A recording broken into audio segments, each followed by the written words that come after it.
skimming the surface all the time. I don't know what delight there is in it. Am I here to impress you? May God forgive me. I am here to be approved by God. Can God really approve me this morning? I doubt it, friends. I doubt it.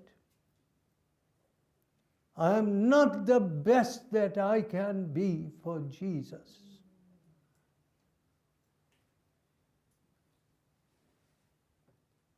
I want God's approval. I am not into show business. Now, my dear friends, if you turn to the 22nd chapter of Numbers,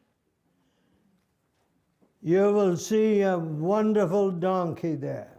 Wonderful donkey. And we need such donkeys too. You know? The donkey that rebuked the prophet. So, when the people of Israel had come out of Egypt, and they were, naturally they had to traverse 22nd chapter. And the king of Moab, Balak, was very afraid of this great company.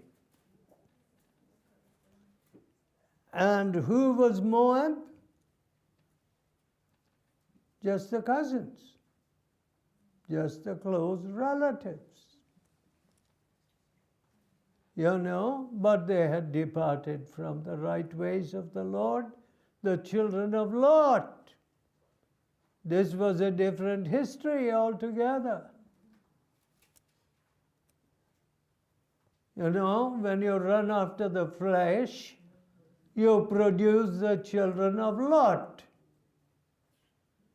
Today, when people are talking so much about lesbianism and homosexuality and fathers violating their own daughters and so on and so forth, girls being imprisoned in their own homes and used, my. What have we? The children of Lot. Those that never came under the new covenant or the old covenant. So Britain is getting back to that position where you can call them white heathen. There was a great missionary to India. He had been a businessman, and he became the terror of the British Army camps because he would walk in. Hebik was his name, Samuel Hebik. And Samuel Hebik would walk in, and he walked into a captain's house unannounced. It was a hot afternoon, and the captain was reclining,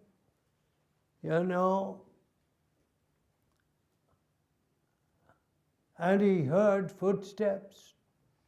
They marched in, and finally he saw the figure of this German missionary with his umbrella and so on. And he ordered, "Get down the book." captain didn't know what is he talking. But then he said, "Oh, get down the book." He brought his Bible. Open the book. Genesis, first chapter, first 2 verses. In the beginning, God made heaven and earth. And the earth was without form and void, and darkness was upon the face of the deep, and the Spirit of God moved upon the waters. Shut the book. The captain obeyed, and he prayed and walked away. Next day, precisely at the same time, the footsteps of the man were heard. He came in. Get down the book. Turn to Genesis, first chapter, first 2 verses. Read them. Shut the book. And he prayed and walked away. Third day, precisely about that time when only mad dogs and Englishmen roam the streets, as one great writer said. You know? He said, get down the book. A captain obeyed. But as he read those verses, he broke down. I am without form. I am dark. And the Spirit of God is trying to access me. He was converted general, and he became General Dobie. And General Dobie's grandson was posted, another lieutenant general, posted to Malta. Malta was the most heavily bombed place in the last war. And I was seated next to a man in a hospital. I said, where are you from? Malta. Oh, I said, oh yes, I have never been in Malta, but I know something. That during the war, a huge bomb went right through. When the congregation were seated and it was bombed, went right through your cathedral and went right into the ground and stayed silent. Oh, you know that? Yes. That is our cathedral, and a bomb went right through, and nobody could explain why Hitler did not conquer Malta. Who was the Governor General? General Dobie. A praying grandson of the old Captain Dobie. Friends, what happened to all this lineage of godly men? What happened?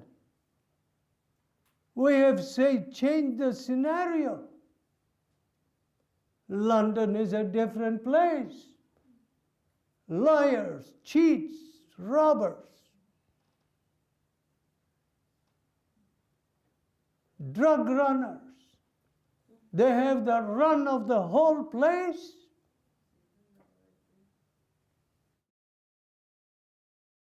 How sad. What bombs could not do, what Hitler could not accomplish. Some of these, the cheap trends of today have done. Broken the heart of the nation.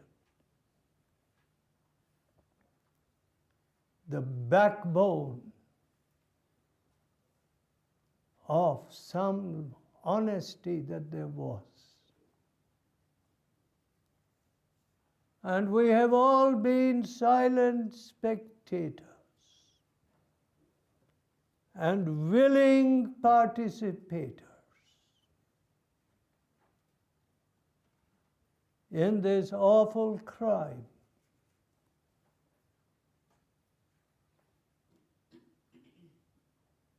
We have not alerted the nation. We haven't sounded the trumpet at the gates of Buckingham Palace, nor in Westminster. But here is a donkey. When the prophet is heading in the wrong direction, the donkey fell down. 22nd verse. And God's anger was kindled because he went. And the angel of the Lord stood in the way for an adversary against him. Now he was riding upon his ass, and his 2 servants were with him. And the ass saw the angel of the Lord standing in the way, and his sword drawn in his hand. And the ass turned aside out of the way and went into the field. And Balaam smote the ass to turn her into the way. What? The ass saw the angel. The prophet did not see. You know, my dear friends, today we need humble men. You know, people are still running after, all right, the big theological degrees. Okay, let them be scholars. Scholarship is fine. But let them not lose their touch with God in the midst of their scholarship. It's so sad. Trading scholarship or purchasing scholarship at the cost of being a prophet. What would you choose? You would be a doctor, some great scholar. I have made my choice.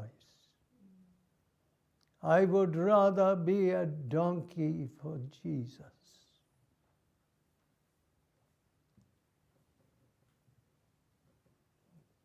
So, this goes on, you know, the 25th verse again. When the ass saw the angel of the Lord, 2nd time. And the 3rd time, when the ass, 27th verse, when the ass saw the angel of the Lord, she fell down under Balaam. And the Lord opened the mouth of the ass. My dear friends, the same God is able to open your mouth and my mouth